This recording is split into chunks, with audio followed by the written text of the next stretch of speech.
Good evening, everyone. Or not evening. Good morning, everyone. I'm all sorts of out of whack. Good morning, everyone. Thank you all so much for joining. I hope everyone had a wonderful holiday break and time off, and Happy New Year. I'm looking forward to spending this year with everyone. Thank you for joining us for our January 2nd, 9 a.m. work session. I'll get us started with the public charge.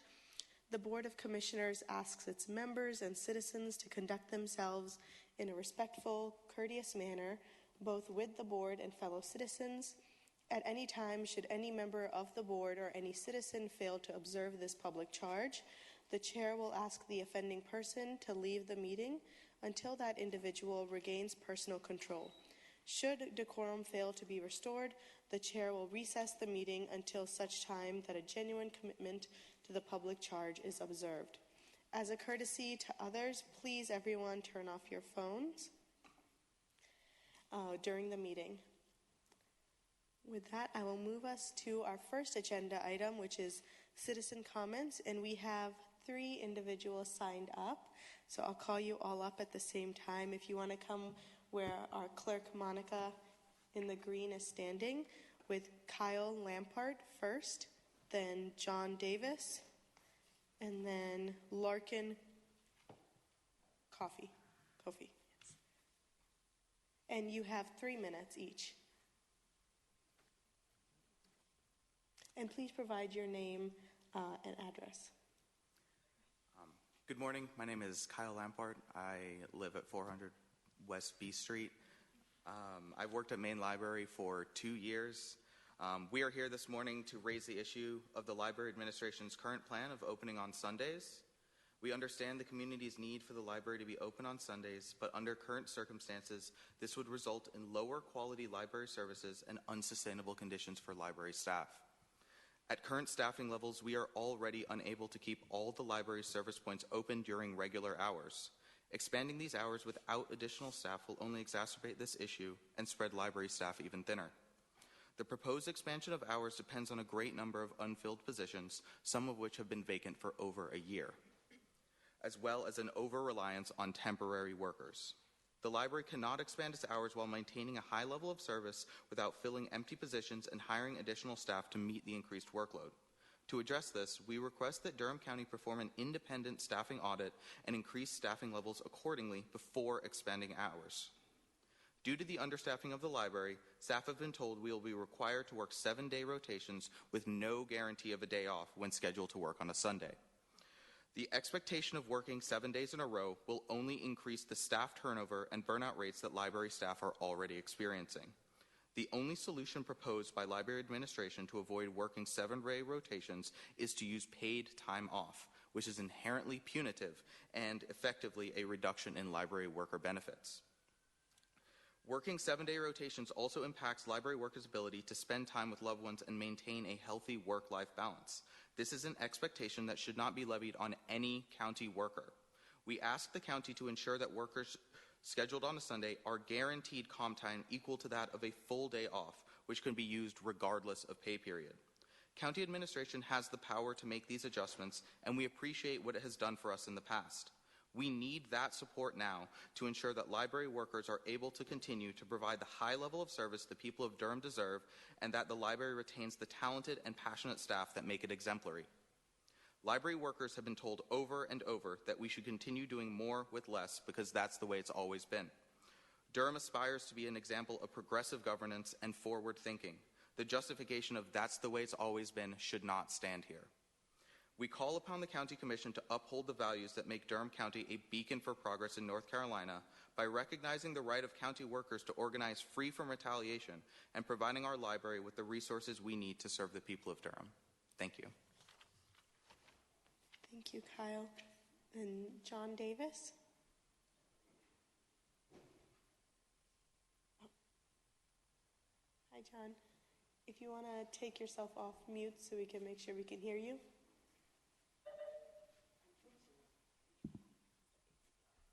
John, can you hear us? John, can you hear us? I can. Okay, wonderful. You have 3 minutes for your public comment. Please introduce yourself and share your address. Thank you. Thank you. My name is John Davis, and I'm a librarian at the downtown Maine Durham County Library. I've been with the library for 14 years and am one of the staff who used to work 7 days in a row every 4 weeks. And I know that the quality of service I was providing on day 7 wasn't the same as what I offered on day 1.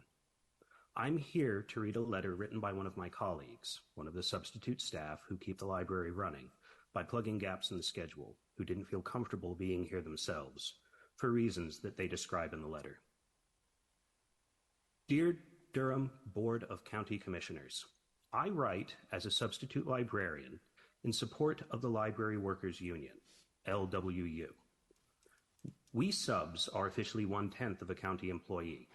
We are scheduled for termination, forced resignation every 11 months, with no guarantee of being hired back.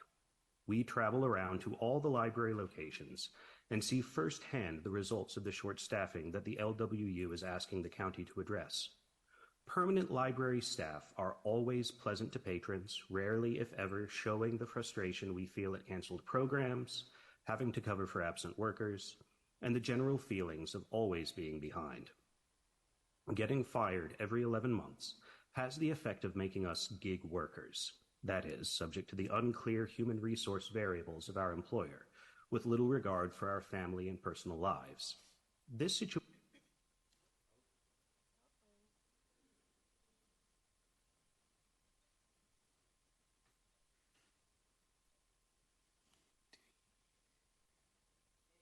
John? You got cut off, I think, as you were saying this situation.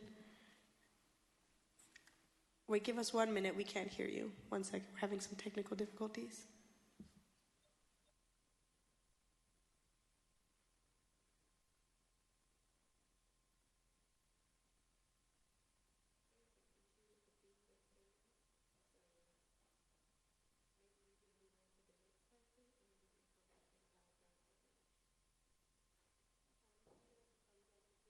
That if you were able to hear us, that we're having technical difficulties while they repair the issue. We'll come back to you. Okay, thank you so much, but stay on. Then we will go to Larkin Kofi, and same thing, you have 3 minutes. Please introduce yourself with your name and address. Okay, my name is Larkin Coffey. I live at 309 Mallard Avenue. I'm a librarian at Maine Library and have worked at Durham County for 7 years. I'm here to voice my concerns about the proposed expansion of Sunday hours, which would degrade both the standard of service in the library as well as the quality of life of library workers. I am passionate about providing the best possible service to the people of Durham and about the mission of the library. I want our services to be improved and expanded to fit our growing, dynamic community. At the library, we do a tremendous amount with what we have, both in terms of funding and staffing, but there is a limit to how much more we can do without additional support. The community needs the library to be open on Sunday, but it also deserves a library that is able to provide the level of service and quality programming we are known for. At our current staffing levels, weekends will have very few, if any, staff available to coordinate the programs and events that are so popular with the community and so important to the mission of the library. At the same time as we have been told to work more hours at service points to open on Sunday, we have also been told to increase the number of programs we put on each month, while many departments' programming budgets have been cut significantly. Finally, staff have been told the expansion of hours will require us to work 7 days straight with no guarantee of a day off. This approach cannot result in better library services, only more burnt out, overworked staff who rapidly turn over, as we have experienced too often recently. As a librarian, I know how important the library is to the Durham community, and I know how much more we can do with the right resources. I also care deeply about my coworkers, the people who work hard to make Durham County Library a leader in our state, and who deserve to be listened to and supported. I hope you will affirm this support by seriously investigating our staffing situation, granting a full day of comp time to all staff who work on Sundays, and recognizing the right of county workers to organize. Thank you for your time. Happy New Year. Thank you, Larkin.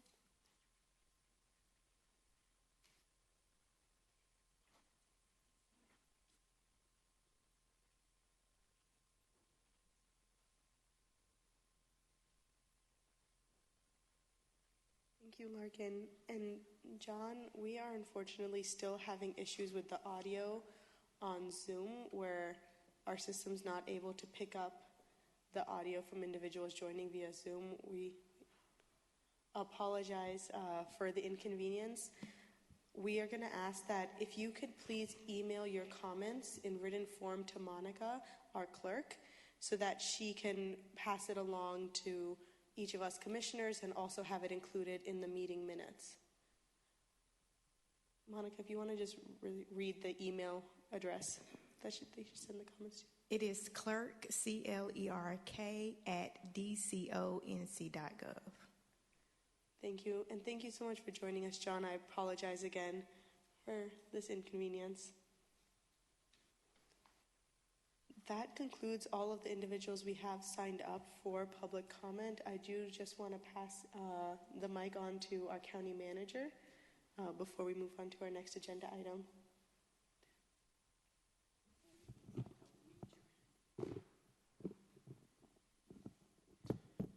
Yes, ma'am. Happy to respond to the comments that were made. And so for context, the Board of Commissioners received emails a few months ago from the community requesting that the library be open 7 days because other county libraries are now open on Sundays, and we are a county that is not open on Sundays.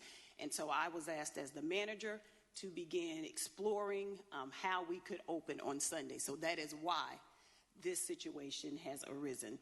And so in speaking with our ACM Tammy Hall and our director Tammy Baggett, I asked them to speak with staff to get input from staff on what it would look like to open on Sundays. So there has been no decision. There are a lot of inaccuracies. And so I want to make sure that people understand what the accurate and true statements are. We have not decided to open on Sundays.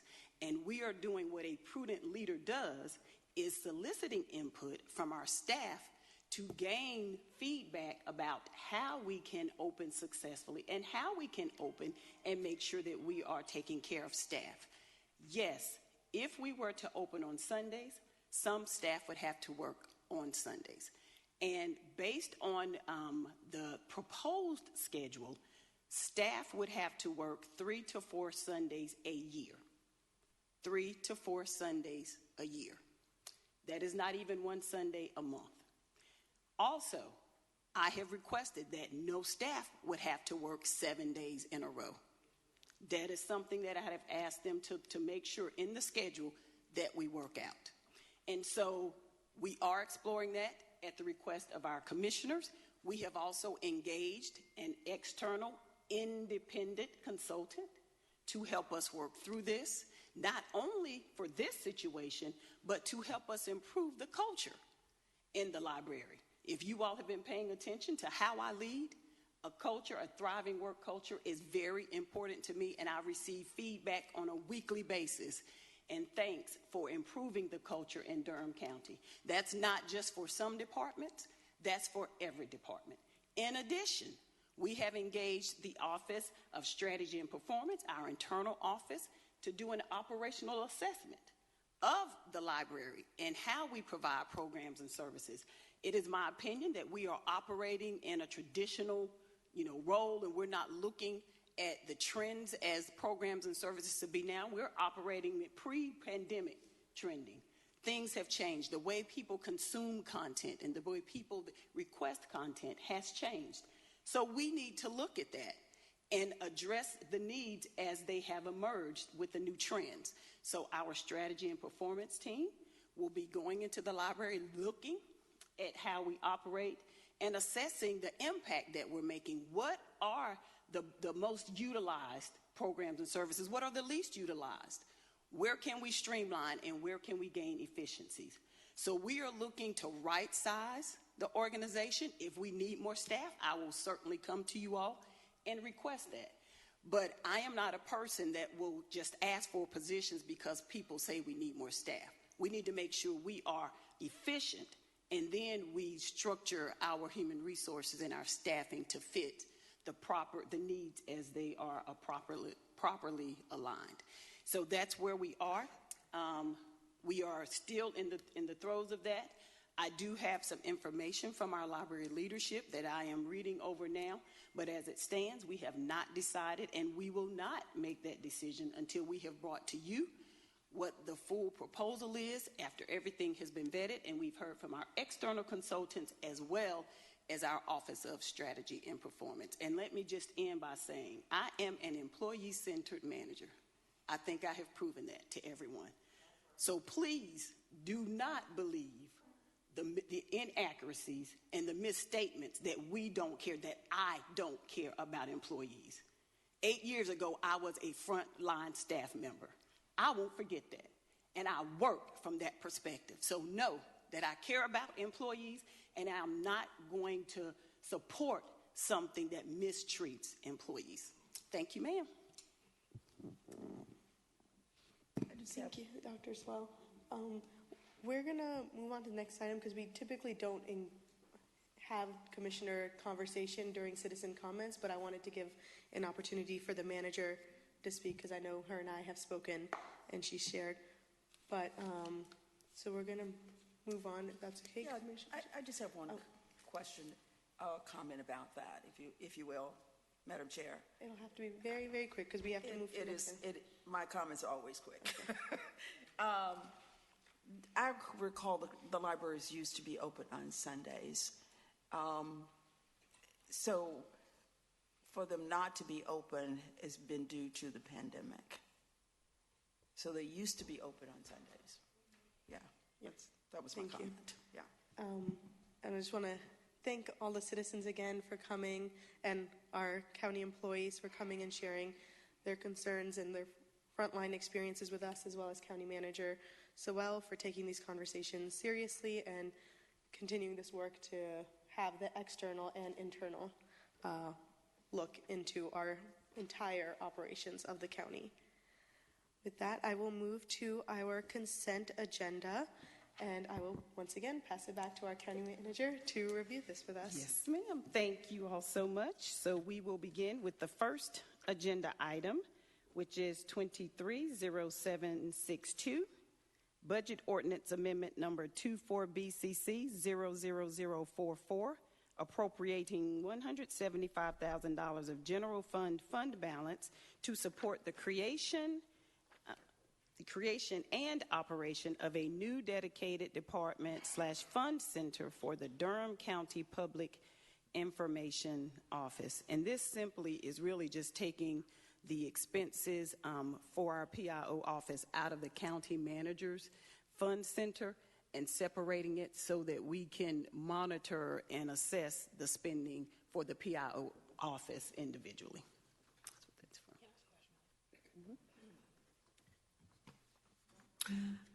Thank you for that.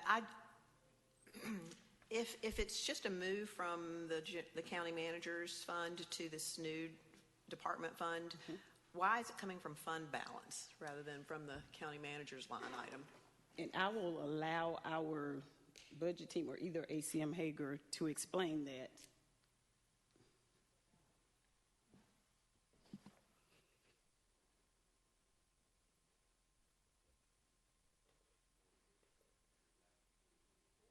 David, if you could turn on the mic.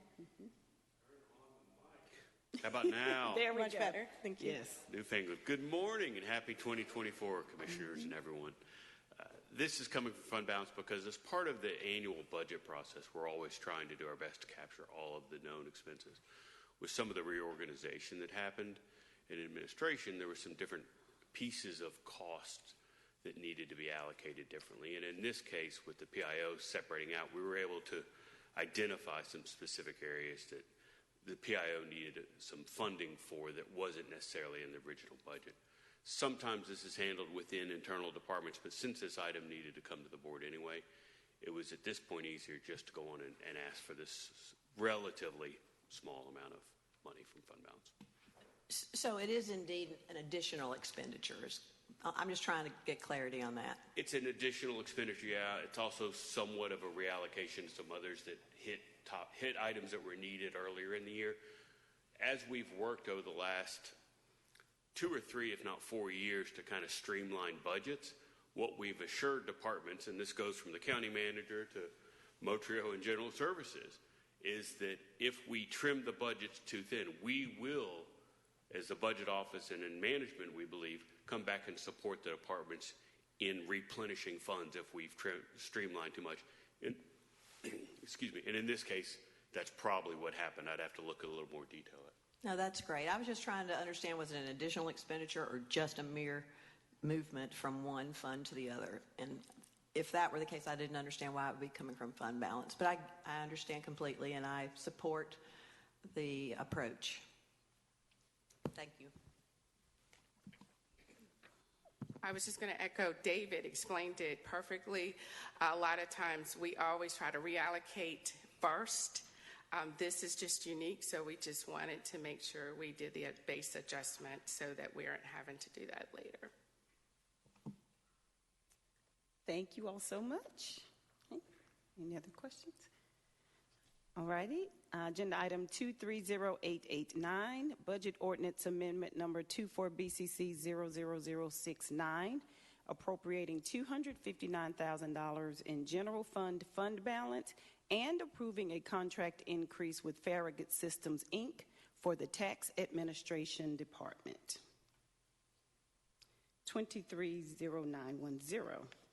Approval to amend a contract with SAP America to increase the total amount by $123,771.01 for a new total amount of $163,710.02. 230911. Approval to renew a contract with Acela, Inc. in the amount of $42,770.82. Commissioner Jacobs? Yes, I had a question about this. I guess one thing was I did not realize that the county was part of the Durham One Call system. I really associate that with the city. And so I guess, I'm glad to hear that we are part of it, but then that leads me to thinking about how can we, moving forward, better promote the fact that we have an integrated Durham One Call system. And I'm really curious to know what county services are linked to that One Call system. And again, how can we, I think it's fantastic because we want to be able to tell people just call One Call, but the fact that I don't even know that, and I don't know off the top of my head the One Call number, I think it just means that, we need to take a look at that. So those are just some of my questions about it. And okay. Yeah. And to just add to that also, I think they have the One Call app. I also thought it was just a city function, and I think when you download the app, it says City of Durham One Call function. And when I've downloaded it, I've submitted it for like street light repairs and signal repairs. Signal lights not working. So if we can add more county functions for people to request services. So we will definitely do that, and I'll ask our PIO director, Deborah, if she can reach out to the city for us. Yep. Absolutely. Okay, 230920, approval of contract with Durham Center for Senior Life for supporting older adults to access needed services in the amount of $40,000. I have a question about that, and I see Mary Oxendine is here, and we are glad you're here. But I'm glad to see this. on our agenda, and just want to know a little bit more about, is this, from what I can read here, is for one FTE. And could you just share a little bit more for the community as well about what that would afford for the senior center for life? And what I've gathered here is for 2 years. Thank you. Mary Oxendine, Food Security Coordinator. So the $40,000 is, so Durham Center for Senior Life currently has a part-time, a 0.5 FTE that's actually in collaboration funded by Durham County Department of DSS, Social Services. And so we're in collaboration with DSS and Durham Center for Senior Life, we're hoping to expand that position to be a full-time, one FTE, sorry. And so that person assists older adults with accessing services, as it mentions, such as conducting assessments, referrals, particularly to food assistance services. But we're also, we would like to increase that person's time so that they can, one, support more older adults, but then also potentially be able to refer them to other services. Any services that help save money for older adults is money that they could be spending on food. So if they're able to save money on medication, healthcare, housing, access any of the kind of services that they need to help them stay healthy and stay in their home, will be helpful to make sure that they're healthy and accessing the food that they need. Mary, will they will be stationed at the center? Yep, that person currently works at Durham Center for Senior Life, and they are stationed there. And so instead of just being half-time, it would be the same person, and we would just be increasing their time to a full-time position. Okay. All right. Thank you. Commissioner Jacobs? Yeah, I had follow-up. First of all, and also, Mary, I want to say I'm sorry to hear that we're going to be losing you. Yeah. So, you've done amazing work here. We're really going to miss you. Yeah, I was really glad to see this because, every month we go over the waiting list for food for our seniors at DSS, and the numbers have been steadily increasing as the COVID funding has gone away. And I really appreciate what you mentioned, Mary, which is what DSS is shifting, even with the low-income homeowner relief program, is looking at a holistic approach, looking at all the social determinants and what are other needs that people have. So I'm really excited to hear that echoed again with this. My question is, will this person be actively looking at the wait lists that we have at DSS for Meals on Wheels and doing outreach? It's over 400 people now. So do you know if they're going to actually look at that to see if any people could possibly be served this way for their food needs? That's a great question, and that's something that I can talk to DSS with. I know that there's definitely some privacy issues regarding sharing people's contact information. Okay. But in a separate, we do have a contract that's actually just ended with Meals on Wheels, but we're creating a nonprofit grant agreement with them to help take some of the folks off the waiting list. It's not going to be a ton of folks, but we are working with Meals on Wheels directly to try to take some of the folks off the waiting list. But I can definitely circle back with DSS and Durham Center for Senior Life to see if we can proactively reach out to the folks on the waiting list. Okay, thank you. Thank you. Thank you so much, Mary. And I do want to make one quick comment. She did promise me that in her new venture, we will see her more in this chambers. So we're going to hold you to that, Mary. I'm excited to continue to be involved in Durham, even if not as a staff, but as a community member. So, thank you. It's been a pleasure working with you all, and it's definitely mixed emotions leaving, but I'm excited about new adventures coming in the future. So, thank you. Great job. Okay, item 230921, approval of a contract amendment with Carolina Civil Works, Inc. for emergency and scheduled collection system repair services in the amount of $150,000, bringing the contract amount from $160,000 to $310,000, and to authorize the county manager to execute the amendment and any other related contract amendments not to exceed $400,000. Item 230922, approval of contract with Tradesman Institutional Staffing Services to provide skilled trade temporary labor for general services in the amount of $40,000. 230924, approval of a contract amendment to increase the Freeze and Nichols Project Management Services, FR number 20398, for the Snow Hill Road Pump Station Project, RFQ 19040, in the amount of $416,360, bringing the total contract amount from $405,000 to $821,360, and to authorize the county manager to execute the amendment and any related contracts, including amendments not to exceed $841,360.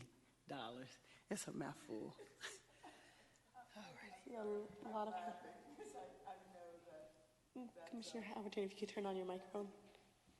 I'm laughing because I know when we hear that Snow Hill and money attached that has to do with the county, I know that Wendy's antenna is like, it's in her crawl. It does. It does. It's like, oh. Well, if you all don't mind, DCM Hager, if you don't mind just providing an update. I know we are having discussions with the city before the questions come, and then any other questions. Oh. Good morning. We are in conversation with the city to finalize the amount of a commitment and how that will work to support the Snow Hill project.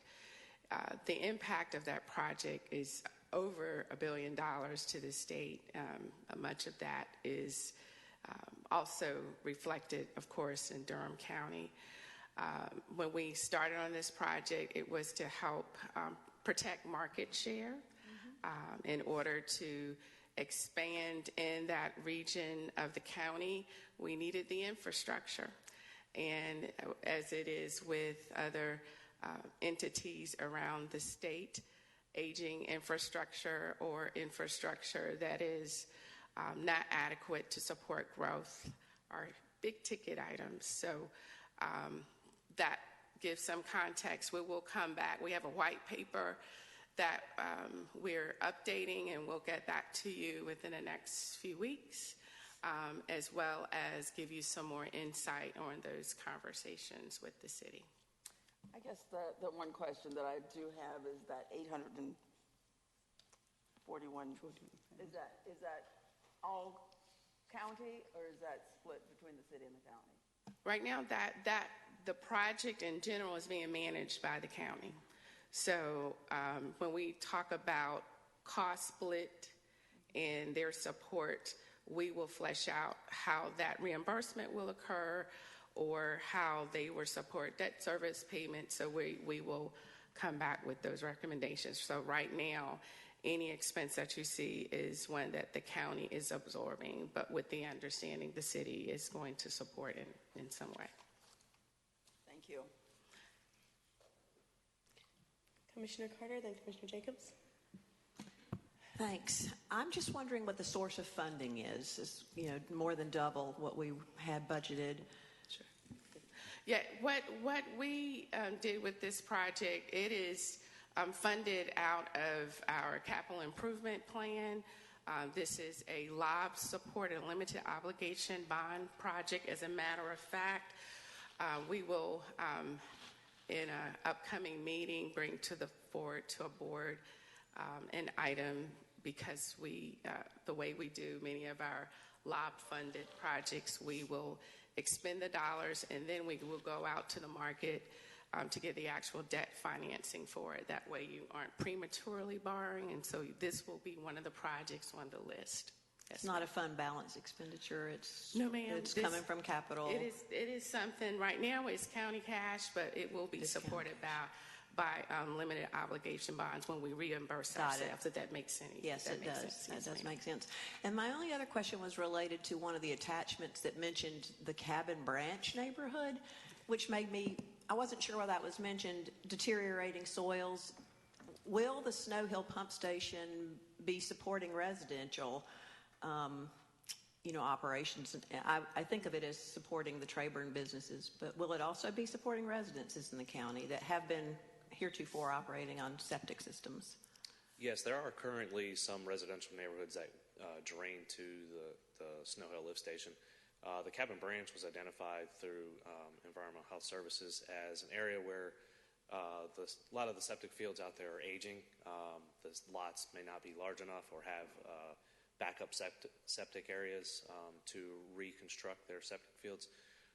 So we did account for a large area of the Cabin Branch Basin residential area to be able to drain to the Snow Hill lift station in a future date when infrastructure can be extended to that area. Okay, great. Thank you. Commissioner Jacob? Thank you. I have a few follow-up questions. First of all, glad to hear that you all are doing a white paper on this, because I'm really interested just to understand, we're making an investment and what the return on the investment is for, the economic benefit for Trayburn, and also what the benefit is to the city as well. So I assume that will be included in that. And you mentioned there's a $1 billion impact to the state. Can you explain what you meant by that? Sure, and I don't have all of that in front of me, but when we look at investments that happen with Merck and Corning and some other major businesses, they were not able to expand unless there was a commitment years ago that we moved forward with Snow Hill. And so over the course of a certain period of time, and I don't know that number exactly, I don't have it right in front of me, but that we do have that, and much of those numbers are also documented in the press releases that the state did, as well as the companies did with their fiscal impact. Great, thank you. You're welcome. Yeah, and related to the Cabin Branch residents, that was one of my questions was, just do we have an assessment of exactly how many people have failing septic systems there and could be possibly helped by this investment? I don't have those numbers, but we can certainly pull those up and get them to you. And then my other question was, with the investment that we are making, because, in this item, it explains that we thought that the investment was going to give us a certain lifespan, but it's already, running out. So my question was, with the ultimate investment that we're making, will this serve the full development potential left in Trayburn? Yes, there was a full preliminary engineering report done on that area where we looked at future build-out. The current configuration of the lift station accounts for the current sites that drain to the lift station, plus some additional room for economic development in that area. There's additional space for additional pumps to account for ultimate build-out for that.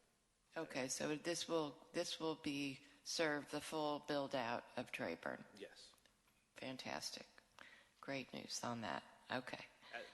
I will say it will, to the best that we can estimate. There may be instances where you get an industry in there where they might be a high water user, higher than what a typical industry would use. That's something that we can't predict. But we took industry standards for what these sites would typically use. Yeah, we might not want to have silicon carbide batteries out there. Thank you. Thank you so much. If there's no other questions, back to you. Madam Manager? Yes, ma'am, Madam Chair. Okay, 240001, approval of contract with Express Employment Services to provide an 11-month contract position for the Public Arts Coordinator for engineering in the amount of $74,250. 240013, approval of Quality Mortuary and Cremation Services, Inc., contract amendment in the amount of $52,000, bringing the total contract to $104,000. 240015, approval of a change in vehicle purchases for the Durham County Sheriff's Office fiscal year 2023-24 fleet acquisition plan to replace the purchase of 17 Ford hybrid Interceptors with 17 Ford EcoBoosts. I just want to say thank you for saving us $159,000, and I would like to ask my colleagues not to spend it by tomorrow. Commissioner Carter? Yes, I was just curious about this item and wanted to know if the Sheriff's Office believes that the Ford EcoBoosts are, of equal environmental value. Do they believe that the protection to the environment with a EcoBoost engine is pretty much equivalent to what we would have had with the hybrids?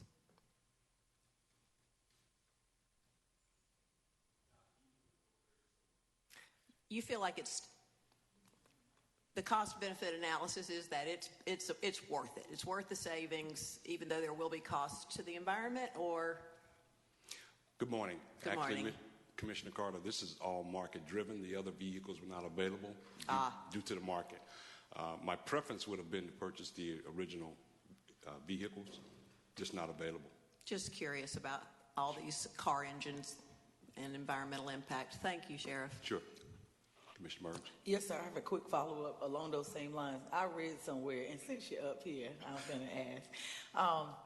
It's car-related. I promise you it's not a gotcha. Is it true that, and somebody correct me, maybe you or someone on your staff, that they're no longer going to do the Dodge Chargers as law enforcement vehicles? I see some affirmative nods. Yes. So they're even taking out like this. I know you can put a Hemi in a Dodge Charger. I don't think that's what we're driving. But is that us just seeing the rotation of them not using these very supercharged cars anymore? That is correct. Okay. The market is changing quickly, and law enforcement across the nation are struggling to keep up. So it's a matter of fact, the 2-year forecast is very uncertain as to what vehicles will be in the police fleet or first responder fleet, for that matter, within the next 2 years. So we'll probably see more purchases with availability of like smaller engines. And so hence we tried the hybrids, couldn't get the EcoBoost, but it's not like we can go into the market and get the big engine anymore because they're even rotating those out. That is correct. Okay, that's what I'm just curious. Okay, well, there's smaller engines all around. Thank you, sir. Thank you, Sheriff Burkhead. Madam Chair, that concludes the consent agenda. Wonderful. Are there any other questions or comments regarding the consent agenda, or I will entertain a motion for approval? Sorry. Yep. We will approve that at the regular session. Are there any other questions or comments regarding the consent agenda? Okay, then that moves us to our discussion items, with the first one being the approval of public official bonds, which after we discuss, we will be suspending the rules for approval if the board would allow. So I will pass this along to County Attorney Andrews. Good morning, Madam Chair, fellow members of the Board of County Commissioners. This item is an annual item. It's approval of it's an item that we get to regularly. It's approval of public official bonds as required by general statutes, and typically this happens in December.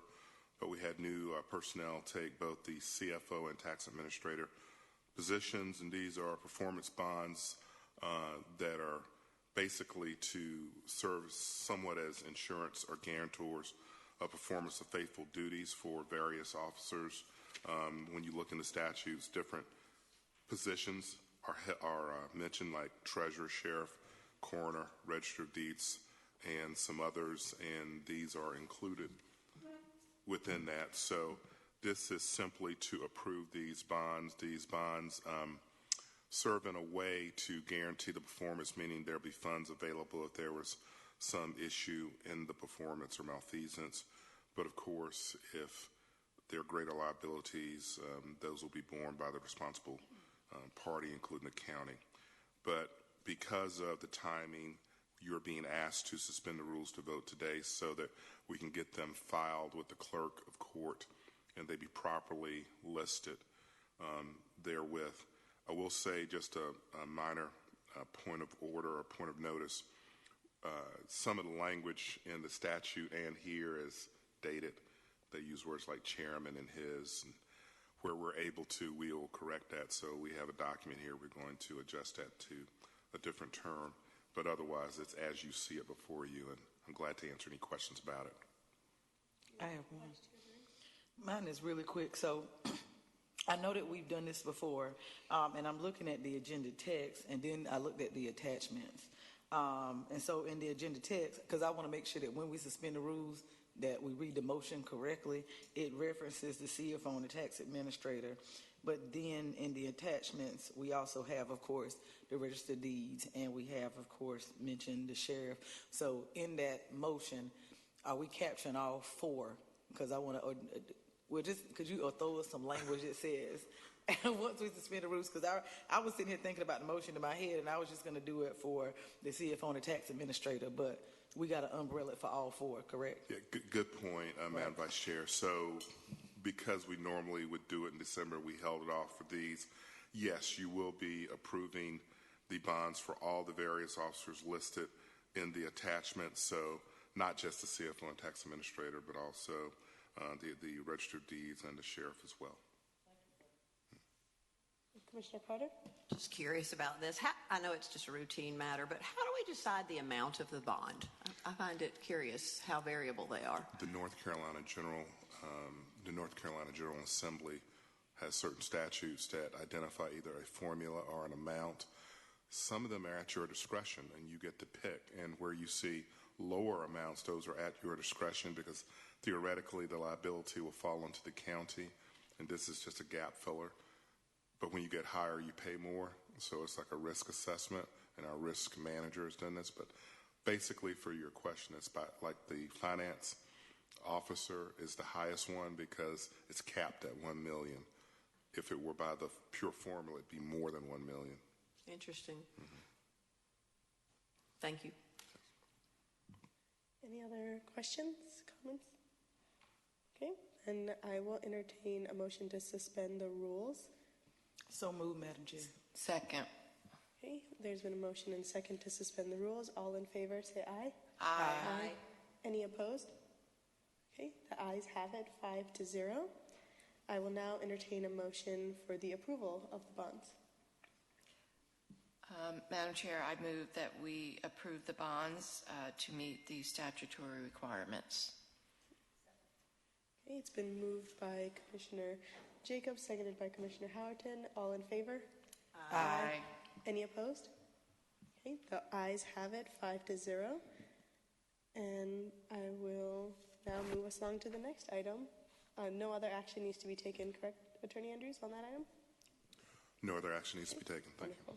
We will move to our ARPA update, and I'll call up our Deputy County Manager, Claudia Hager, for this presentation.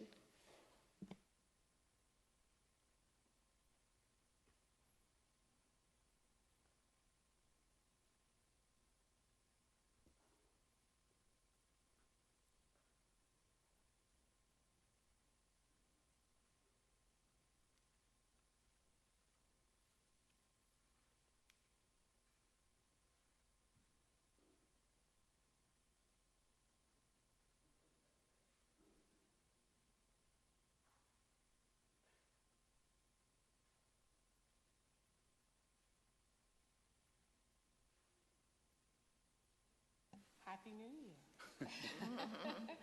What would a meeting be without ARPA? Just messing, I trust that you all are well. This will be a high-level discussion, bring you up to speed where we are, as well as talk some about an area that the board charged us to dive deeper in during a strategic retreat back in November of 2022. So we are excited to give that update to you, and we'll walk through where we are with spending. I always have these slides to show priority areas that were initially established. The Treasury did expand some of those categories as well. We, of course, started way back in March with Guiding Principles 2022 of May. We adopted the strategy for funds use, and over the past year and a half, we have been moving to closing up those different priorities. And so our funding level is at $62.4 million, and this alignment was with the strategic goals at that time. And we also, as you know, set aside some dollars to potentially allocate from the use of fund balance. And as we've implemented this, you will note we've also moved forward with that along our journey. At this juncture, 71% as of November 30th, 2023, 71% of the dollars are encumbered or committed, and we have 57 projects. The remaining will happen over the next few months. We still are working with the city with a few areas of focus related to that note is housing, but we finished those housing agreements with the digital equity as well as the arts.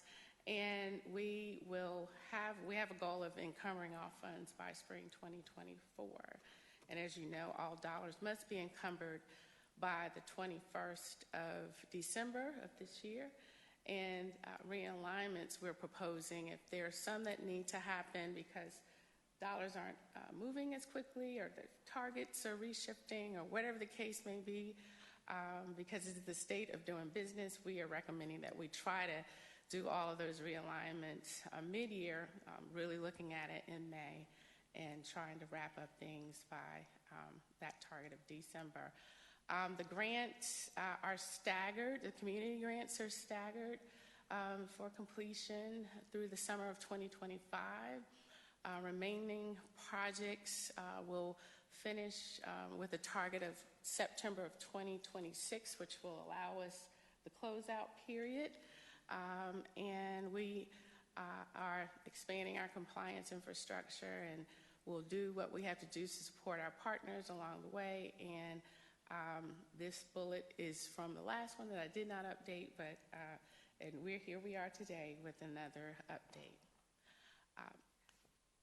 Wanted to share a high-level overview of some areas that we still will bring forth over the next couple of board meetings.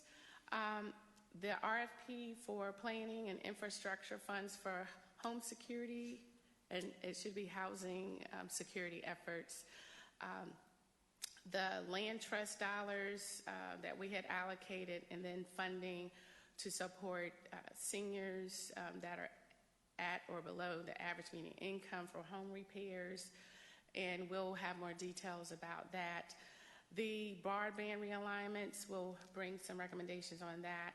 There was an allocation for youth programming, which we will bring the budget forward. As I mentioned as well, the arts investment and digital equity as well. We will bring that forward by the last meeting in January. The grants administration, that's the real key, and we talked about that a little bit the last time, and we're fleshing out what does that look like, not only when the ARPA dollars run out, but beyond that point, because the audit cycle, review cycle is for many years beyond that point, so we'll look at what that looks like as well. The remaining balance that's available, although it's all targeted, there was dollars that we need to, not at this meeting, but talk about the set-aside we did for the 8 health nurses. There was an allocation for the Criminal Justice Resource Center, and one for the DCO on the go. is currently, for instance, that one's currently funded with local funds. We may choose to keep it with local funds and then release those dollars for another priority. There is dollars that we had budgeted for pre-K expansion beyond what we already have. And then there is an allocation in the current budget year for revenue replacement. That is another option as well. There are many, I know, desires as we look at getting to the finish line. We ask that the board continue with their current strategy of thinking of the long-term impact and trying to make sure that we do more one-time commitments or areas that does not result in a burden once those dollars leave us. And this shows the dollars, again, what's committed or encumbered, and some of that committed and encumbered categories are areas where an RFP is underway, such as the dollars that are allocated for one of the water sewer projects. We just approved that budget, and so that allocation is there, but we anticipate that contract will be encumbered within spring, if not before. There are impending RFPs and budget allocations that are just referenced, and the other list, so that gives you a total sort of accounting as to where we are with all the dollars. Now, a lot of the focus today is a follow-up conversation on the board's discussion back in November of 2022, a policy retreat that we held. If you may recall, that retreat covered many topics. We talked about ARPA, but there was a focus on affordable housing as well. In that discussion, there were updates on the county's past and current affordable housing efforts, including 300 to 500 projects. And staff also shared the opportunities and challenges associated with trying to meet and address the affordable housing needs while balancing fiscal limitations. I have with me Perry Mans. Jay Gibson is also on the Zoom as well, and they led those discussions. We also had representatives at that time from DFI who were also a part of that conversation. And as you may recall, there were some charges that were given to staff at that meeting. One was to leverage partnerships with the City of Durham to address affordable housing needs with the goal of optimizing ARPA funds. If you may recall, we were we had a set aside of $10 million, and we were trying to figure out what's the best way to leverage the dollars to get the biggest bang for our buck. And we listened to the board and moved forward with some staff recommendations that were made at that time. And in 2023, as you know, the City of Durham and the County of Durham partnered to invest $27 million in gap funding to support new affordable housing units using ARPA dollars. And that was leveraged with additional funds from federal development or investments and other funding. Those dollars will support affordable housing for residents at or below 80% of the area median income based on federal guidelines. With the dollars that are from the city, they have to stay and remain affordable for at least 30 years. So what a huge investment, and the balloons need to come down. So we're excited about that. And so another recommendation, and I will segue to also have Perry share as well. This was a recommendation to establish a task force to evaluate potential approaches for the county to support housing security efforts. And based on that effort, a task force, a staff task force was established, and you see the many partners that have been involved and were involved over the course of a year. And I highlighted the folks in engineering, Jay Gibson, Perry Mans, and Christy Raleigh, because they carried the ball and helped us get to this point. And so many thanks to them for their efforts and facilitation across this important work. There were many different meetings held, many topics in your resource materials. There are supportive documents that show the various topics covered. Perry was named chair and carried us through the process, and a great taskmaster and facilitator, delegator, and all of that. Exactly. That's right. You know, Perry, you know, he keeps everybody on point, you know, because it's a bunch of, when you look at that list, it's a lot of us that can, you know, really talk. And so he would always, you know, help us stay on point. And so we had many topics, and Perry, did you want to pick up where you're? Madam Chair, before you, Madam Chair, before you move to Perry, I have a question regarding the nonprofits. When people in the community are asked the question why they have not received their money, what responses should we be giving them at this point? Which I would say that we need to see why they have not. It would vary by entity. So some may have contractual parts that have not been fully done. They said that they've been notified that they will receive funding, but they still have not received anything. Okay. So should we be getting their names and give them to you? Get their names and get them to us. I'd just like to know what response we should be giving them. Yes, you should get their names to us, because we have followed up with the entities, and then there are steps they have to do to receive the dollars. And so I would just need to understand which entities they are. Okay. Yes, ma'am. All right. Yeah. I will direct them to you. Okay, please do. Yeah. Okay, thank you. Because most of them are calling us.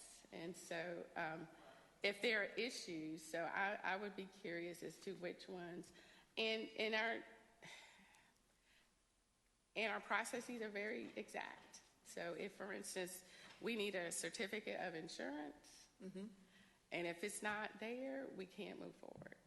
Or well, you know, they don't give us all that. They just Yes, say ma'am. they haven't got their money and they want to know why. Yes, ma'am. Yes, ma'am. So we can follow up and understand and make sure nothing didn't slip through the cracks. But I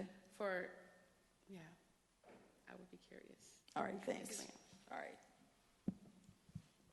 So, good morning, Commissioners. I would again like to reiterate what Ms. Hager just stated regarding the outstanding work and the diverse group of folks that we put together for this task force. I'd also like to really highlight Christy Raleigh from Durham County Engineering. She did the heavy lifting and putting all of this together. Obviously, she has a background in affordable housing development, and that was very instrumental in us getting to these recommendations. And so I just want to put that plug in for her.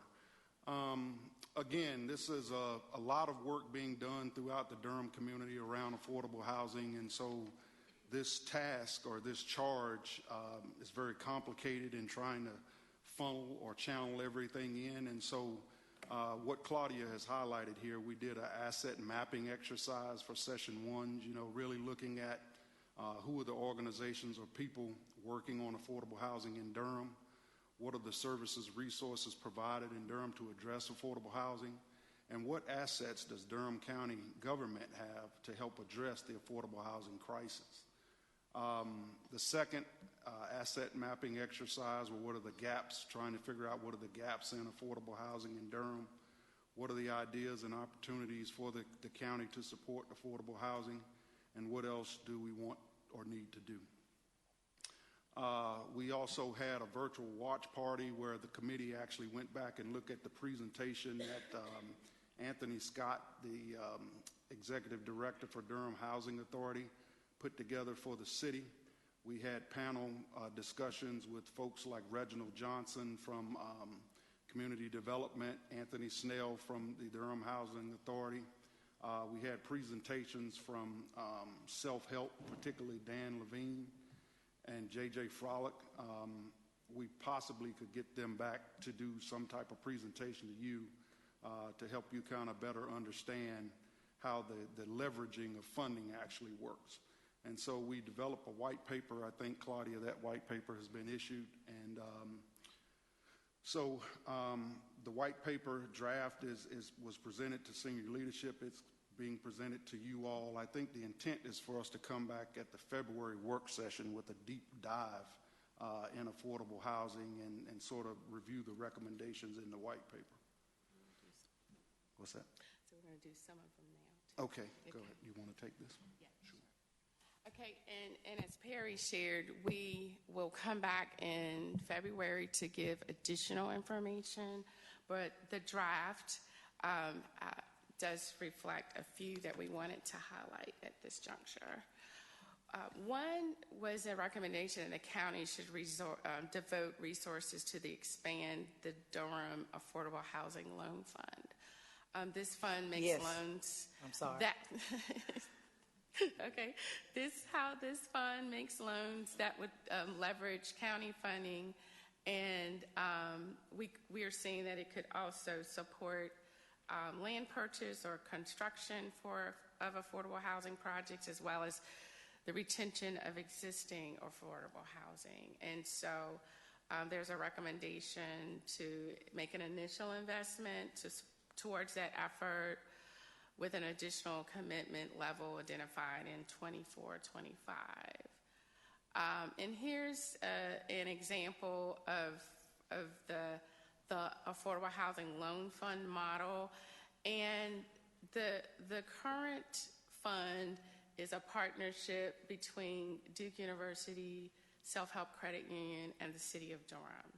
And all are contributors. The City of Durham has intentions of contributing additional funds soon, but right now all of the dollars have been lent out. So there's a need to increase the pool of available dollars.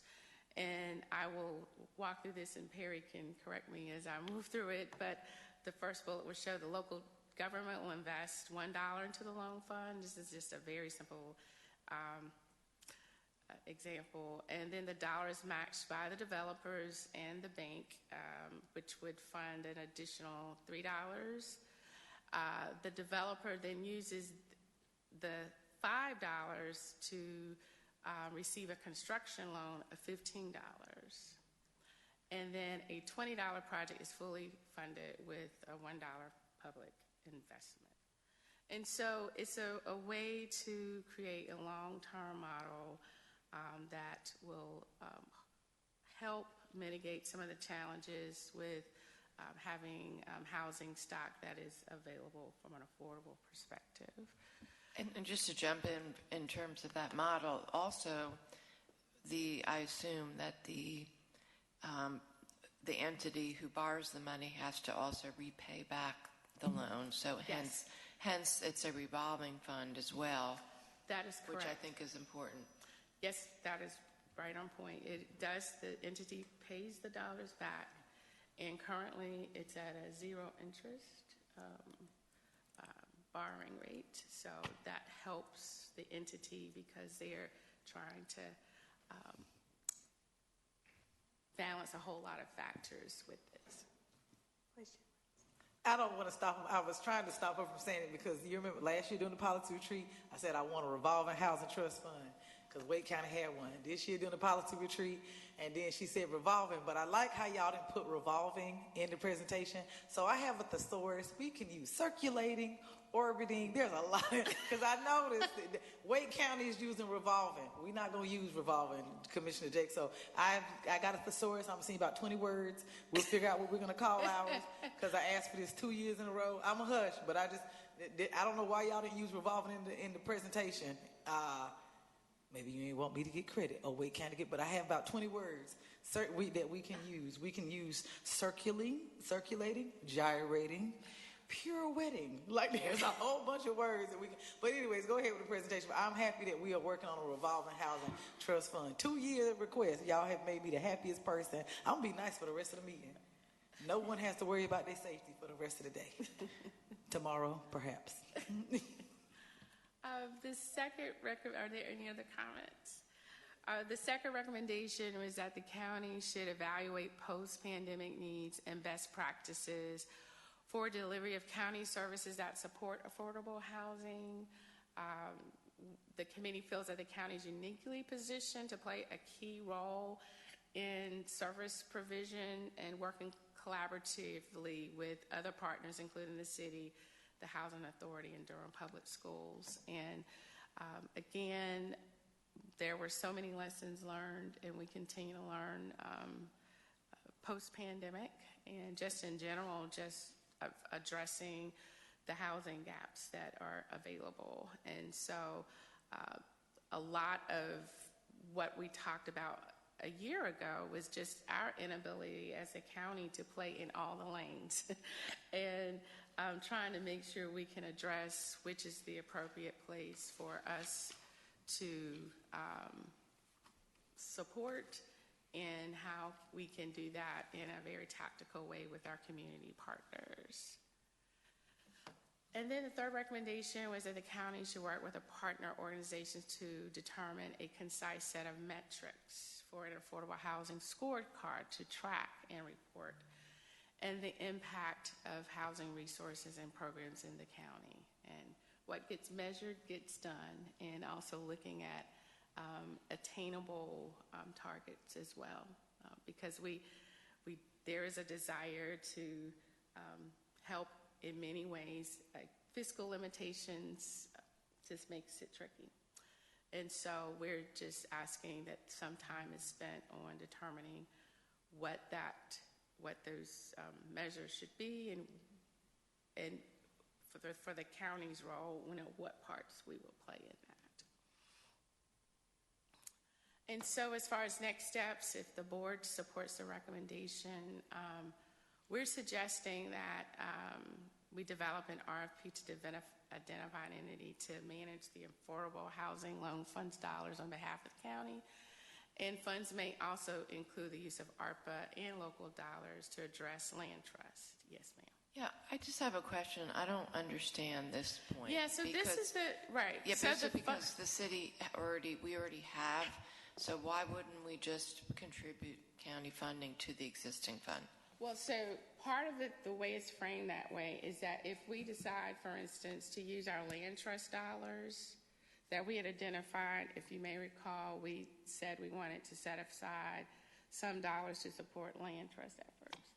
So we could frame that RFP so that the dollars are targeted towards a loan effort versus just land trust, because it's still the same concept. There's also does down payment assistance, correct? And so this is slightly different. Like, that's not to disagree. I felt like this was slightly different in some aspects from the two programs they had, and that was how I justified in my head that, we needed our own RFP. Am I like way off, or? Well, I would say the main reason and we can flesh this back out. So it's a two-part thing. So if we wanted to bolster a contribution to the existing fund, we could definitely do that. We could do that with county dollars. If we decide we want to use some of our ARPA dollars to do that, we're going to have to do an RFP. Okay? Wake County did an RFP. I'm not sure which dollar source they used, and Self-Help ended up being the entity to do it. We would just need to figure out, well, what does that look like? So apologize, that's not as clear, but that was the spirit of it when we looked at the land trust dollars, because it's similar concepts but different, but you need the same type of manager when you're doing that. And as we flesh the concept out more, that was part of it. And so I don't know if that's No, yeah. and to do a quick juxtaposition also, it wasn't my question, but it's no different. The city had a guaranteed income program, Right. and they did an RFP, and we didn't merge our dollars with theirs. We did our own RFP, and I get that ours is it's slightly different because theirs was just as involved, and ours is not necessarily that focused. But the same way, they have their own program, we have our own, and I get folks don't want to be duplicative, but I think from the recommendations, because it's 95 pages, if you haven't read it, it's really beautiful. I think there's some nuances to ours that would justify us doing an RFP. So I just wanted to throw that out there. Well, it is, and for clarification, it is mainly to determine who would manage it, because we're not going to do it.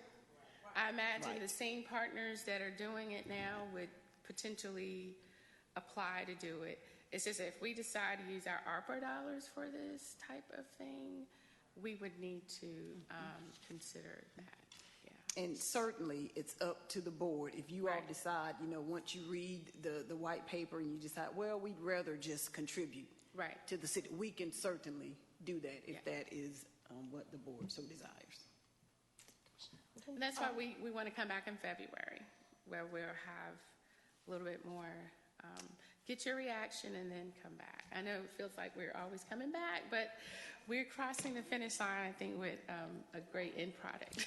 So Claudia, I know that there was a lot of work done by the city, a lot of conversations, a lot of meetings around affordable housing. I know the former mayor brought in people to have the conversation. So are we collaborating on that? Or where are we as far as the collaboration between the city and the county? With the city, on all of our affordable housing efforts, we are always talking to staff to see where they are. And so we did, the city does have plans to contribute to the loan fund that's in existence now. Just not sure of the timing. So whatever effort we do, the intent is to leverage what's already in existence, if that makes sense. And so the only reason the RFP comes into play is if we decide we want to use some of these other dollars to help get to that number a little faster. Okay. All right, thank you. Ms. Jacobs? And then we'll keep. I have some questions, but I want to wait and make sure that you're finished with your presentation. Yes, ma'am. I am finished. Just the note that it will be back in February. Oh, okay. All right. So first of all, I really appreciate the approach that you all have used. I read the white paper, and I just really appreciate that model of bringing everyone together from different departments, and also partnering with the city, because again, we know that's where all of the real experience and expertise is around housing. So I mean, just related to this immediate issue, I absolutely support us participating in a revolving loan fund. That's a best practice nationally, and we do something. I love the idea of leveraging our local dollars. We've seen that be really successful with our open space funding that we set aside for farmland preservation, and how we use that to leverage federal and state money. And I would love to see this be something, ongoing in our budget. If we end up using non-ARPA funding, and that gives us the ability to just contribute to the city fund, I would prefer that, because just based on the idea of effective, efficient government, I don't see the need for us to create our own fund, since it's already happening at this. And we partner with the city all the time on things. So that would be my preference related to that.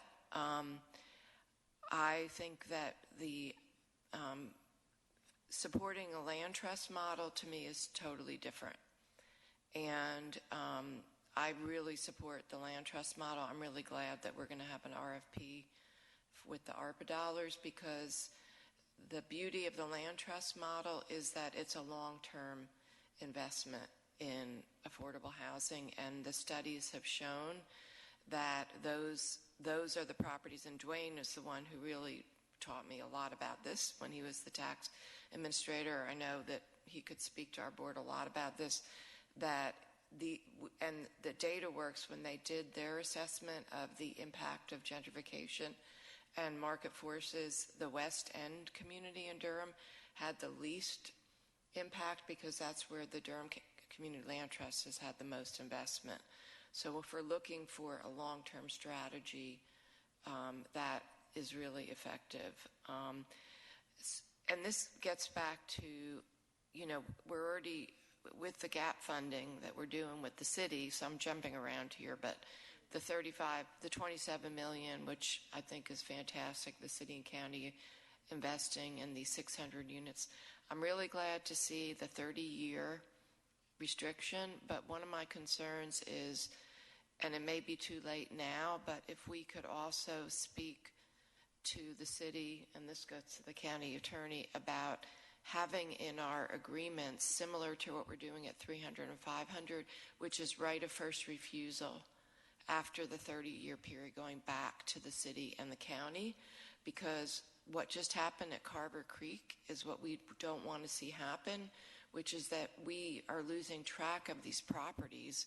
For instance, Carver Creek, the city evidently originally invested in that property and lost track of it. And so if we don't have some mechanism in there that 30 years later, they are required to come back to the local governments who have put in public dollars to say, hey, do you want to get control of this property? Do you want to buy this property? We don't want to maintain it anymore. 30 years is when people have to put in a lot of investment to maintain, rehabilitate a property, and that's often when they offload it, and then it goes back into the private, the marketplace. So that's just one thing I would just ask if we could really look into going forward, how we can not just be 30 years, but some mechanism. And that would go for even the revolving loan fund properties, I would say.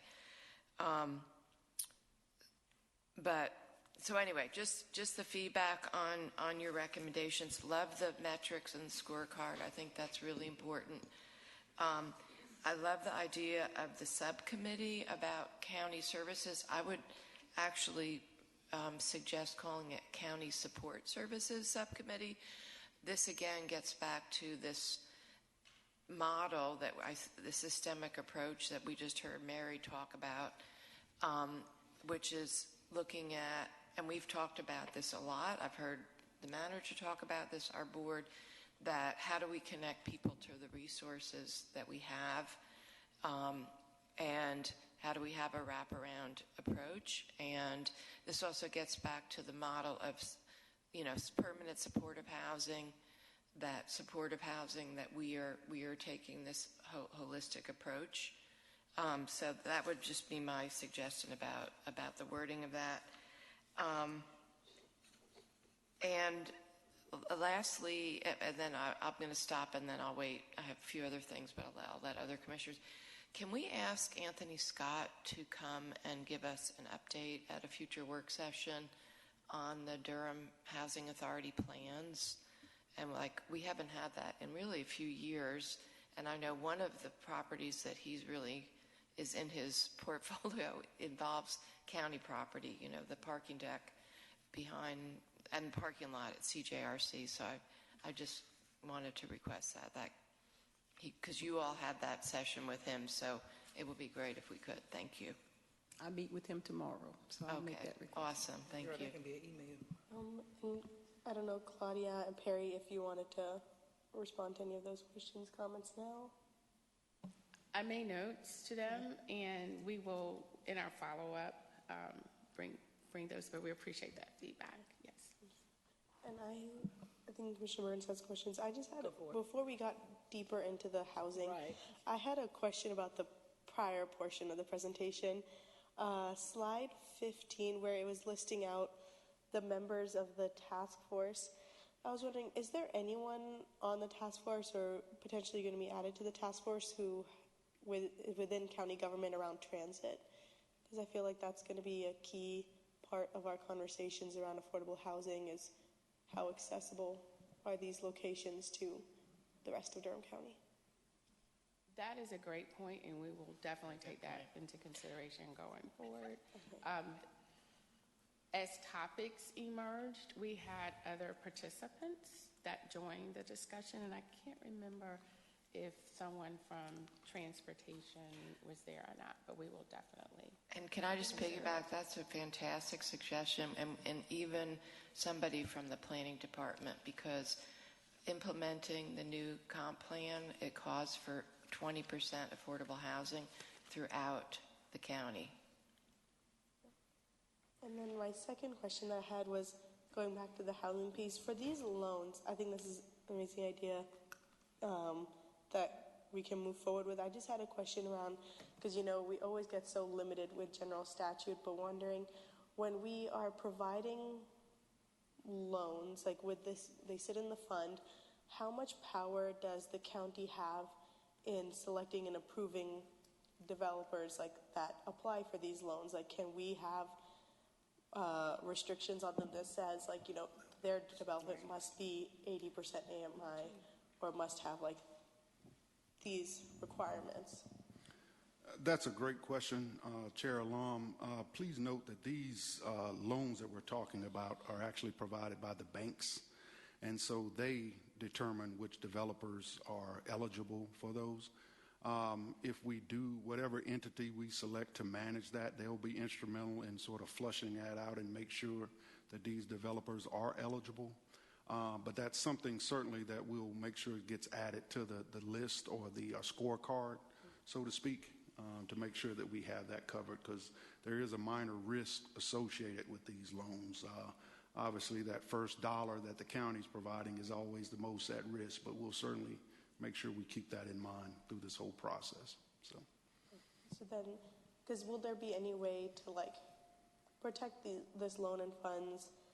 I don't see major, huge developers coming in and being like, I want to take advantage of that, but to also have that protection in place that we are supporting folks who share the same values and goals with us in affordable housing and having first access to these loans. Yes, ma'am. We'll make sure that we list that out in the metrics, the scorecard that we're talking about. I don't know who will end up managing this for the county. I will say that self-help has never had a default on any of the loans, so that's something to keep in mind, but there is a minor risk with that. So, yes, ma'am. Thank you. Vice Chair Burns? So we can, I got a couple of things. We don't have to go back though, because this was a presentation that started out about general ARPA and then went. So I do want to throw out a couple of things that I saw in the beginning of the presentation. So did we, because there's a lot of other work that's been done. So as much as I get excited about affordable housing, and again, my recommendation that y'all just, I'll never forget last year when I talked to you, Manager Hager, he was like, we're going to come up with a task force. It's going to be a whole task force. And I was like, well, when they going to meet? When we going to get up there? When we going to meet?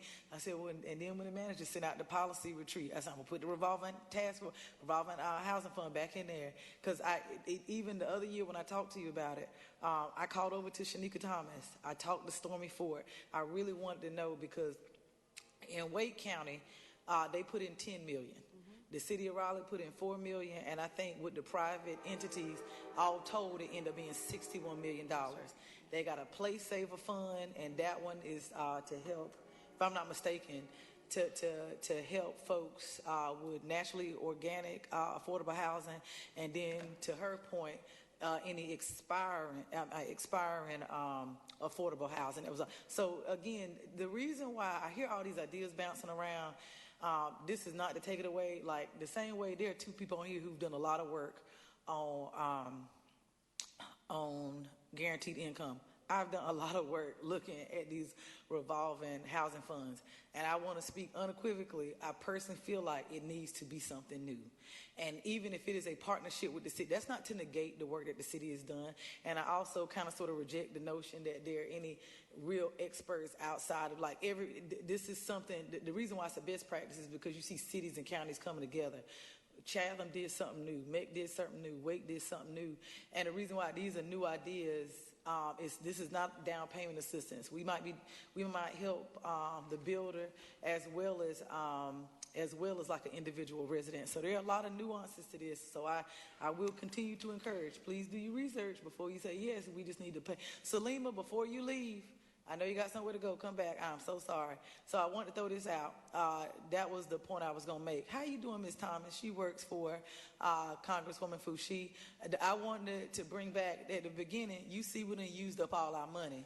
All the $62 million that we got in ARPA.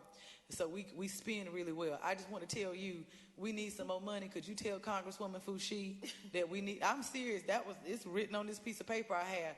We have $500,000 left. Tell her I would like to get $60 million more. Can you relay that message? Praise God. Thank you. I know you got a meeting to go to, so I can check that out. I really have this written. Salima asked Congresswoman Foushee for more money because these 5 women done spent all of it, according to Keith. And see, I made Perry smile. I want to throw out there for the other one, the senior citizen home. So the senior citizen properties, I know we talked about that the last time, and we're putting out an RFP. Yeah. And I was confused, is we putting out $750,000 for an RFP, or are we putting out an RFP and that $750,000 will be beginner money? Whatever the answer to that is, here's what I want to throw out there. So if you go to Rougemont and Bahama, USDA will cover repairs for a senior's house, like if there needs to be a rail, a ramp, some improvements. So we do have like these geographically isolated repair programs for seniors. Then I cannot remember what it was called, but I knew it was Drew Cummins back when he was chief of staff. It was his last presentation, and we thank you, Clark. We had got some money from the Department of Commerce to do senior repairs, but it was a non-repayable loan if you get right. But we had never had anybody to default. All I'm throwing out there, whatever we do with this RFP, one, I'm a big proponent of it because I can think of somebody a couple of months ago. Mom had a stroke. They were trying to figure out how they were going to make repairs to the house. I went to like Rod, I went to Joanne, and we were just like, how in the world are we going to figure out how to do this?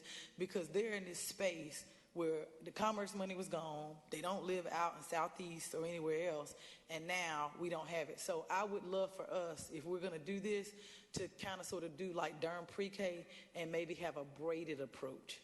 So if the person does live within the city, but there's this USDA option, or there's this EDA option, or a commerce option, like we can do all of those things so that we don't run out of money, or that somebody's not geographically. Who is whispering? Who wants to say something? Okay, so those are my 3 things. 1, ask for more money because we are down to $500,000. 2, I just want some clarification on the senior braids program. 3, I'm a proponent of starting something different even after this RFP, because even though Wake County is 3-4 times our size, I'm still locked in on that $20 million number for our affordable, our revolving housing fund. So this $500,000 is just a start, and we're going to need a significant amount of money to be able to roll this thing out in a way that Durham deserves. So I'll stop there.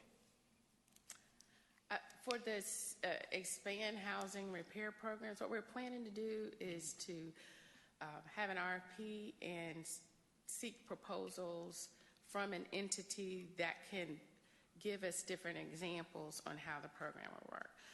The initiative that you talked about before that was managed, that were federal dollars that Drew shared, that, and the manager even talked about her experiences, that can often be so labor intensive. And so we want to try to find a streamlined, user-friendly approach that's not too burdensome for the residents as well as the entities that are managing it. So we will put this in our revenue replacement category of flexibility for that reason, but we'll have that same end goal. So, but we'll give you that draft language in a week or so.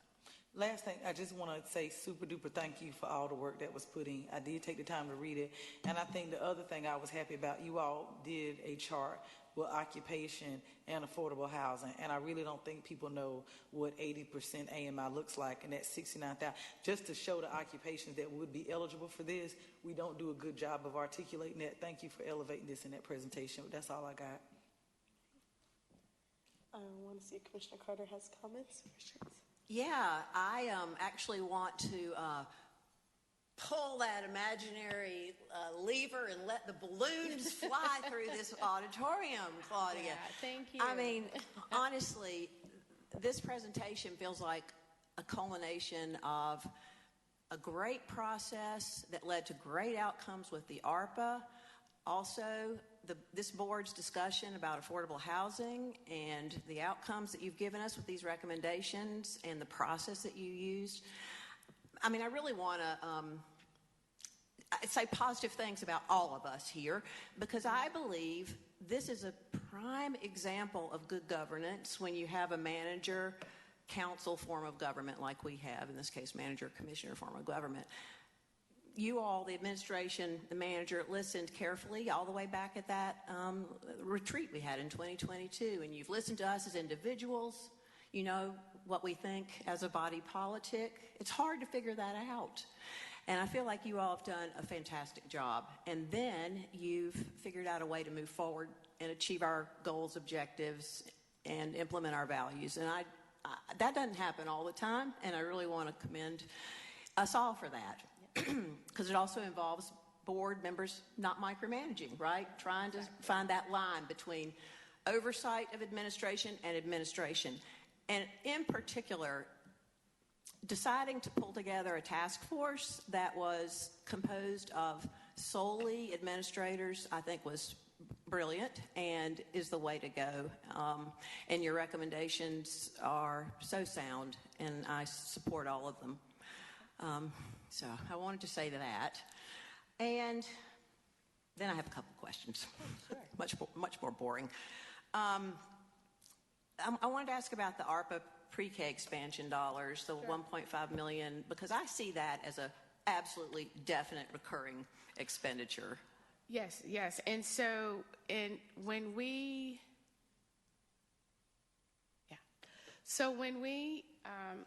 sort of set aside dollars for ARPA, we had dollars in there for pre-K that's in the regular budget. So right.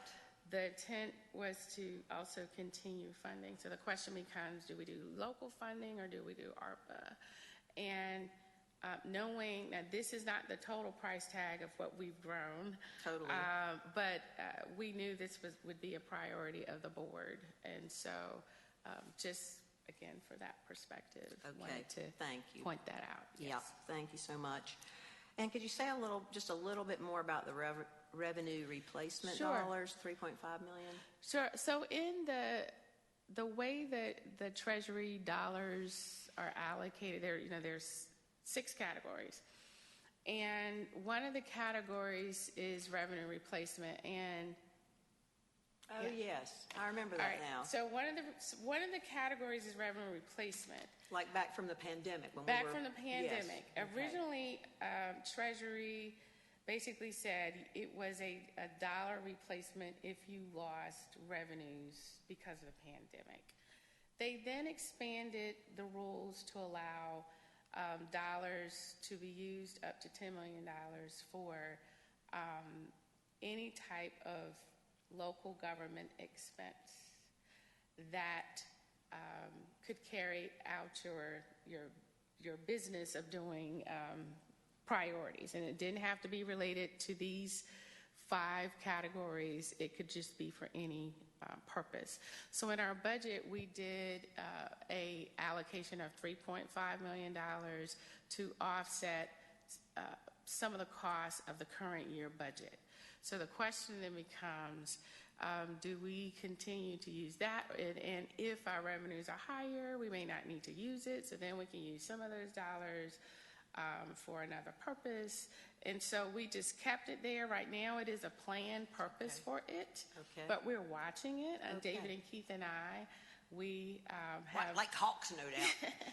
we look at where our expense. I'm looking back at David because I'm sure he's got his eye on me. We had a conversation right before Christmas because we were going to do some things. So we're going to watch because we've had that number before. Okay. But the revenues came in higher, so we didn't need to use it. Great. And so we, throughout this whole process, have been, transparent and iterative, but try to be as tactical as possible so that if it's a different federal dollar that comes in, or if we, for instance, over collect in sales taxes, then that means that we can save those ARPA dollars in that way. So right now it is budgeted in the current budget that we will use the dollars, but if by chance, as we get closer to June, it's determined that we're not going to need them or whatever the case may be, we may come back and say, no, we can use it for a Spend it on different something, purpose. perhaps. Yes. Okay. Yes, ma'am. Sounds great. Thank you. Thank you so much. We have come up, I think, over time on this item, and just be respectful for everyone. If there are any other final quick comments, questions, Commissioner Jacobs, and then we will end with that. Thank you. I wanted to go back to the ARPA, the RFPs for housing, Yes, that chart. I want to just go back to the last joint city-county meeting that we had. We talked a lot about housing. We had a really good presentation around homelessness and also from Urban Ministries about their vision. And I just want to make sure that, I know for me, I just want to make sure that the RFPs, I don't know what the wording of them are going to be, but for me, it is a priority that they would be able to address some of the concerns that we heard at the joint city-county meeting, and that we've heard from the need for a day center, the need to start moving towards a re-envisioning of the non-congregate housing model, and also I'm glad to see something around the land trust, but the other big housing need that we heard at the town hall, on the opioid town hall, was the need for reentry housing for women. I guess, the bottom line is that housing is the biggest issue for people in our community. You can't do anything in life unless you've got a safe, secure place to live. That's like the most essential need. So I guess, I just want to, I see the RFPs are going to go out, and I just would like to hear a little bit more about, how are some of these needs going to be able to be addressed through these RFPs. I don't know how much you can say about that, but that's just one of my questions. I'll just comment real quickly. Claudia and I had a discussion over the holiday break about this, and where I think it would be most beneficial for us is to craft an RFP that remains really open and flexible, and just allow submitters to present a proposal for how they would spend funds to address the needs of those who are unsheltered, and just allow it to be submitted, and then we can review them. Okay, that sounds great, and I understand, because that's what I wanted to just hear.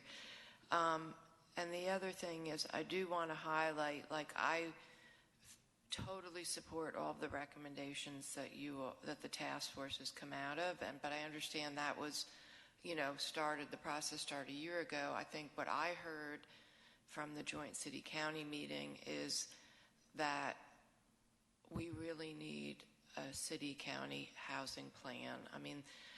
Commissioner Burns mentioned Wake County. Mecklenburg County and Wake County, they both have housing plans. They have plans, comprehensive plans to address all of the housing needs, including how to end homelessness. And I think I'm totally in favor of some of these, let's get going, and here are some things we can do. But we don't have enough money between the city and the county to solve this problem. This has to be a problem that is solved by the entire community. the private sector, developers, our universities, our churches with their parking lots. I mean, we see what St. Philip's is doing.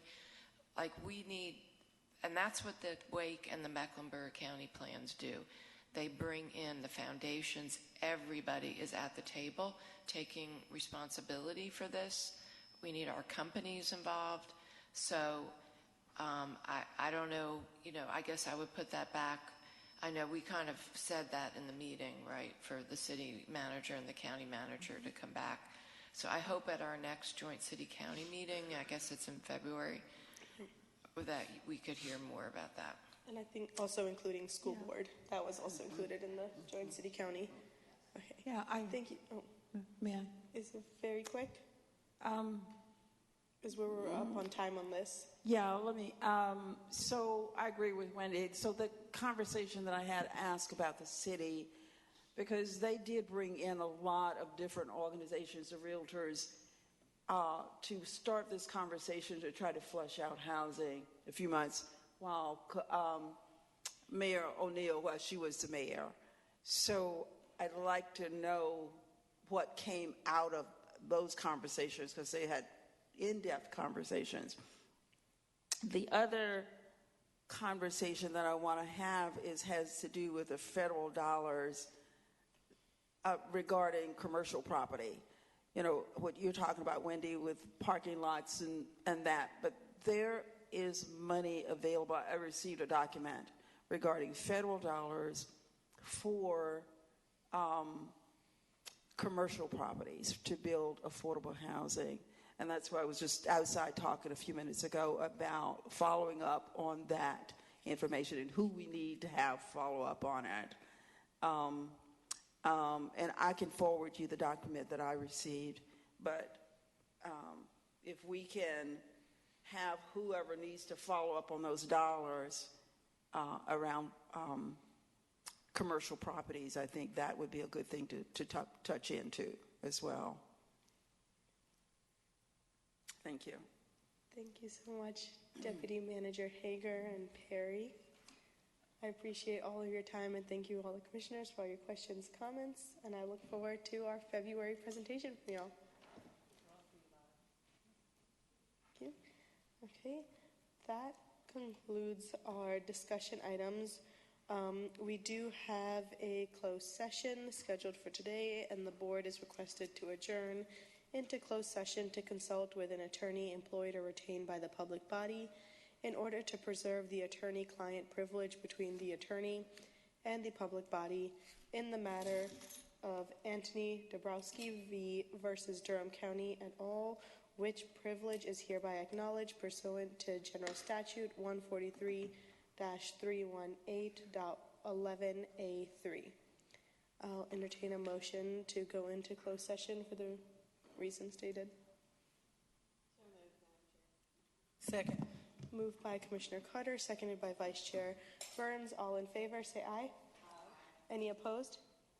Okay, the ayes have it, 5-0. Thank you, everyone. We are now in closed session.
Thank you so much. The board has met in closed session. No action was taken. We've given direction to staff. With that, that concludes our meeting. And so I will call this meeting adjourned. Thank you all so much.